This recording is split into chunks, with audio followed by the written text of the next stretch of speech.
పశ్చిమ బెంగాల్లో హిందువులపై దాడులకు నిరసిస్తూ బీజేపీ నేతలు సైదాబాద్ ప్రధాన రహదారిపై నిరసన చేపట్టారు. పశ్చిమ బెంగాల్ సీఎం మమతా బెనర్జీ దిష్టిబొమ్మ దహన కార్యక్రమం చేపట్టారు. పశ్చిమ బెంగాల్లో మమతా బెనర్జీ ప్రభుత్వాన్ని బర్తరఫ్ చేసి వెంటనే రాష్టపతి పాలన పెట్టాలని డిమాండ్ చేశారు. దాడుల వెనుక ఉన్న ఉగ్రవాదుల హస్తం బయట పెట్టాలని కోరారు.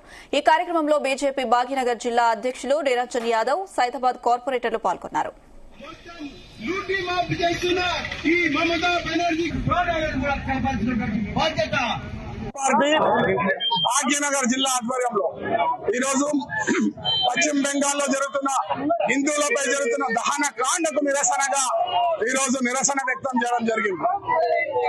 ఈ దేశంలో ఉండే ప్రతి మానవతావాది, ప్రతి హిందూ ఈరోజు రోడ్లపై నెక్కి హిందువుల పక్షాన పోరాటం చేస్తుంది.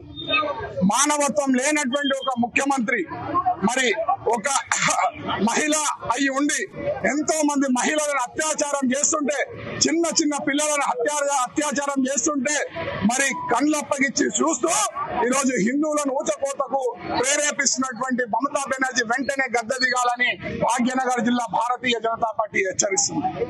ఈ రోజు ఇళ్లను వదిలి, ఊర్లను వదిలి పలాయనమయ్యేటువంటి వందల వేల కుటుంబాలను ఈరోజు రోడ్ల పడ్డ కుటుంబాన్ని కూడా మమతా బెనర్జీ పునర్వాసం ఇమ్మీడియట్ గా కల్పించి వారి రక్షణ కల్పించాలని కోరుతుంది అని చెప్పేసి చాలా విపరీతంగా బాధపడుతున్నారు. కనీసం ఇవన్నీ చూసి